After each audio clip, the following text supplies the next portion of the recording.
Vamos voltar aqui a ouvir Renan Filho, para que nós possamos acompanhar as medidas do governo. Estão falando sobre fiscalização, fiscalizar fretes, que aumentou o volume de fiscalização eletrônica, que chega a 40 mil, e que vamos fiscalizar todos os fretes no Brasil de forma eletrônica. Vamos ouvir, então, o que diz o ministro. Só um minutinho, pessoal, deixa eu só avançar um pouco para a gente ver as outras medidas, porque tem outras coisas que... Só para saber se o senhor tinha os números exatos. Tenho. Do volume de... Eu tenho exatamente. E nós vamos, inclusive, apresentar, e a NTT vai, num horizonte temporal curto, disponibilizar à imprensa dados para acompanhamento rotineiro. Tá? Porque uma coisa é o acompanhamento da compilação dos dados dos últimos 4 meses, outra coisa é o que nós vamos disponibilizar adiante para garantir mais transparência, o acompanhamento rotineiro da imprensa e da sociedade, de números novos para o Brasil. Porque essa grande discussão, cumpre ou não a tabela do frete, é a maior pergunta. Então, assim, os dados novos da NTT, em 20%, cerca de 20% das fiscalizações, houve algum nível de autuação. Então, há um cumprimento da tabela mínima de frete num percentual relevante de 80%, certo? Entretanto, há 20 onde não há cumprimento. E nos 20 temos muitos grandes negócios no Brasil que, obviamente, impõem uma capacidade de negociação entre o ofertante de frete e o contratante vantajosa para quem contrata o frete, em detrimento do caminhoneiro. Então, eu queria colocar mais algumas questões. Qual é a decisão? É que era preciso ir além da fiscalização. Como a gente mostrou, a fiscalização, a necessidade de uma mudança estrutural, a decisão de avançar no campo regulatório para garantir efetividade da fiscalização e a retirada daquela empresa que, quanto mais mente, não cumpre a tabela do frete. O impedimento que ela contrate frete. Essa é a principal correção de hoje. Eu fiz aqui um preâmbulo, colocando para vocês todas essas questões, mas qual é a principal correção?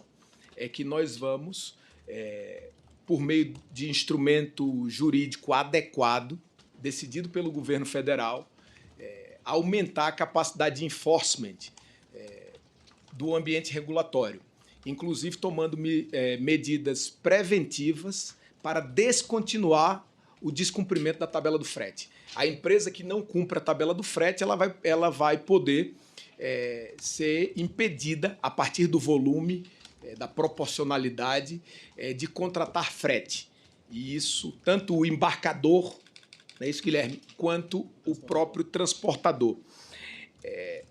E a explicação dessa solução, desse novo modelo, ela é simples. É um novo modelo de cumprimento de regras, ele é mais moderno, ele é progressivo, ele é preventivo e ele é estrutural.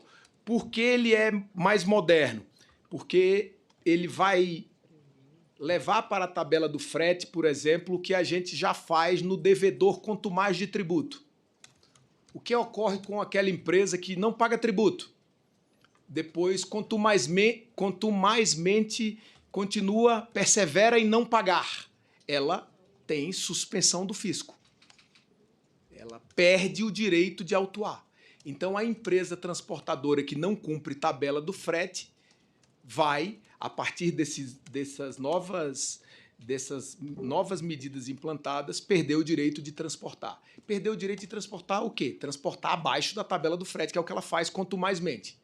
Isso garante que o frete tenha minimamente os custos do transportador remunerado.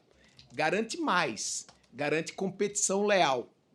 Porque imagina uma companhia que paga a tabela mínima do frete para cumprir a lei e uma outra que esmaga o transportador, o caminhoneiro, não cumpre a tabela do frete e, por consequência disso, lucra mais. Então, isso é mais ou menos como duas companhias que vendem algum produto, uma paga o tributo, a outra não paga e a outra transforma o tributo em lucro. Isso cria uma competição predatória no mercado, desregula o mercado, desorganiza a economia. E é isso que nós vamos, com medidas preventivas, estruturais, impedir. O foco vai ser a interrupção da irregularidade. E também nós teremos foco na responsabilização. Além da própria companhia, tanto o embarcador, que é o dono da carga, quanto o transportador serão responsabilizados, mas também, se isso não for suficiente, os próprios proprietários das empresas. Isso cria um nível de enforcement maior, como há nessa área tributária que falei para vocês. Então, a mensagem-chave desse ponto é que agora essa regra da tabela mínima do frete, com esse nível de enforcement, vai fazer funcionar o preço mínimo.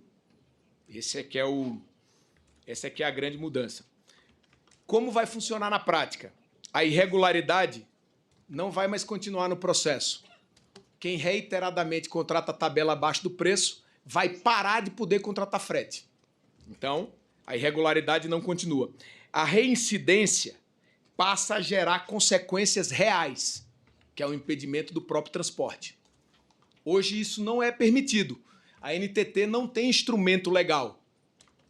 Então, multa vira apenas custo, vira passivo regulatório, que vai ser discutido em outro ambiente e não vira preço melhor para o frete. Estamos ouvindo o ministro dos Transportes, Renan Filho.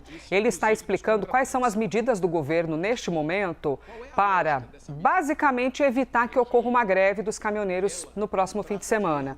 Aí, por meio de quê? Eles estão falando sobre um piso de frete, a fiscalização para não haver o aumento do frete, porque o trabalhador que está ali com um caminhão, muitas vezes o encarecimento do frete, isso dificulta o trabalho dele. E quando você tem um aumento no preço do combustível, naturalmente, esse trabalhador tem de subir o preço também do frete que é feito para poder compensar, senão reduz ainda mais a margem de lucro, que é um baita de um trabalho para o caminhoneiro ter de circular muitos quilômetros, muitos dias, distância da família e muitas vezes, a margem de lucro é deste tamanho.